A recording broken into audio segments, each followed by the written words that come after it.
Hello students, welcome again in Political Science class 11th and our book is Indian Constitution at Work।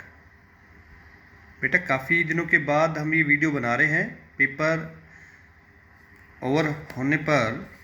ये पहली video है हमारी and we are doing our third chapter of this book.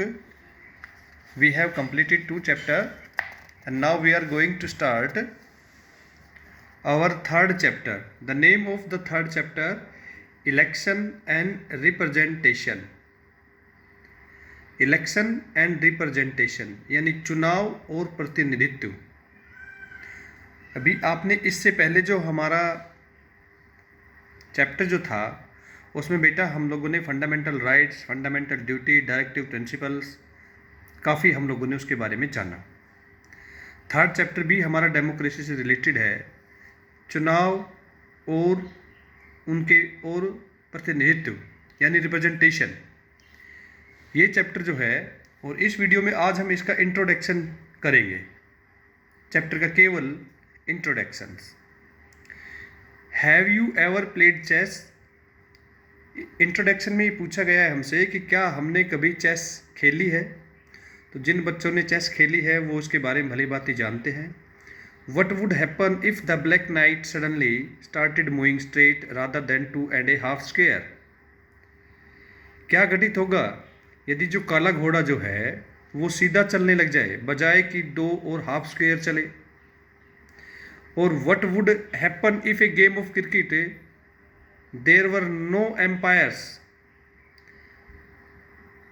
क्या होगा उस cricket खेल का यदि उसमें एम्पायर्स ना हो।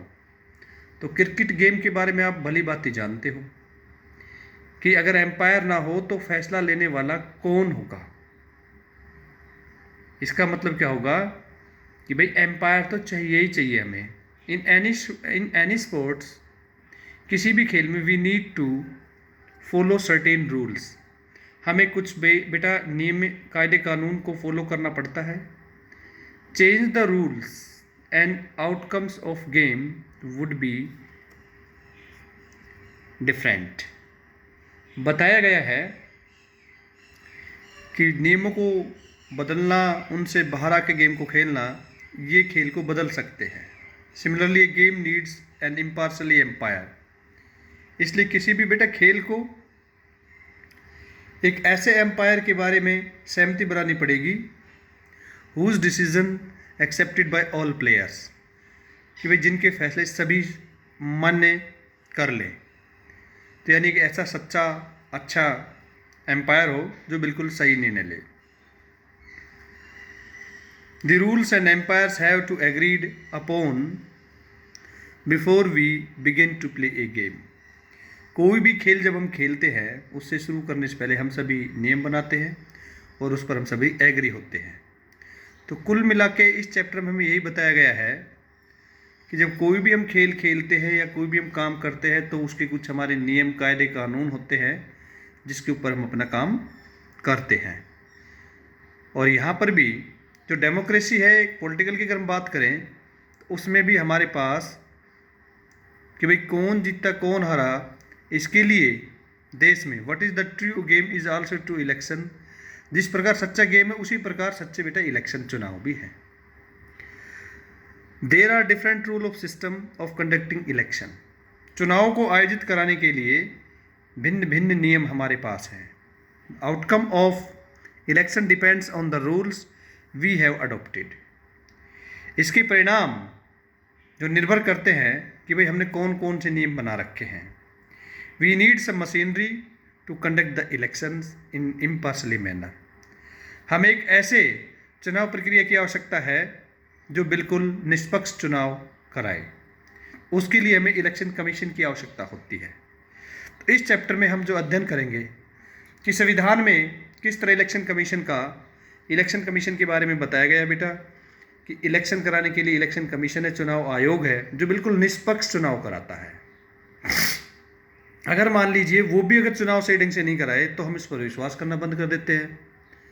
तो हमारे सामने ये आता है जिस त्यौहार पर हम खुशी मनाते हैं तो डेमोक्रेसी को मनाने के लिए ये इलेक्शंस भी हमारे लिए एक त्यौहार के रूप में ही मनाए जाते हैं।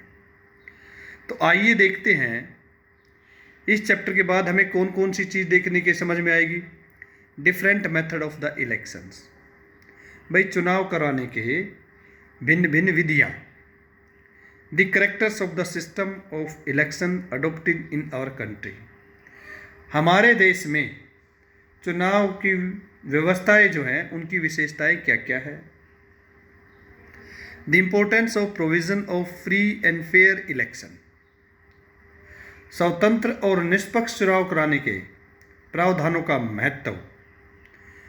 The debate on electoral reforms, और चुनाव सुधार पर होने वाली बहस कि अभी कौन कौन सी ऐसी चीज़ें हैं जिन पर हमें इस चुनाव में कौन कौन सी खामियां हैं उनको हमें सुधारना है, इम्प्रूव करना है, और देश के अंदर हम एक ऐसे चुनाव को पेश करें जिसमें कोई भी उंगली न उठा सके। तो कल वीडियो में हम बेटा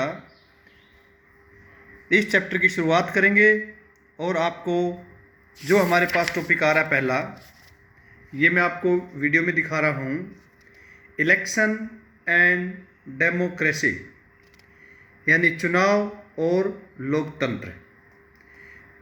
इसमें मैं आपको एक कार्टून भी दिखाना चाहूँगा। ये कार्टून दिखाया गया है 17 फरवरी 1957। ये देखिए, इसमें एक चीज़ भी बात कही गई है, देश से elections are carnivals of democracy but this cartoon despite chaos instead. Is this true of elections always? Is it good for democracy? इसमें दो बातें बताई गई है कि जिस प्रकार अभी मैंने आपको बताया था कि इलेक्शंस जो है उनको हम त्यौहार के रूप में मनाते हैं, लेकिन यहाँ इस कार्टून में ये दिखाया गया है कि ये बिल्कुल अफरा तफरी है, कोई इधर भाग रहा है कोई उधर भाग रहा है। तो क्या ये कहना सत्य होगा कि इलेक्शंस जो है वो हमारे लिए एक त्यौहार के रूप में आते हैं, और इलेक्शंस जो है क्या लोकतंत्र के लिए अच्छे होते हैं? ये सब हम इस चैप्टर में जानेंगे। Thank you so much.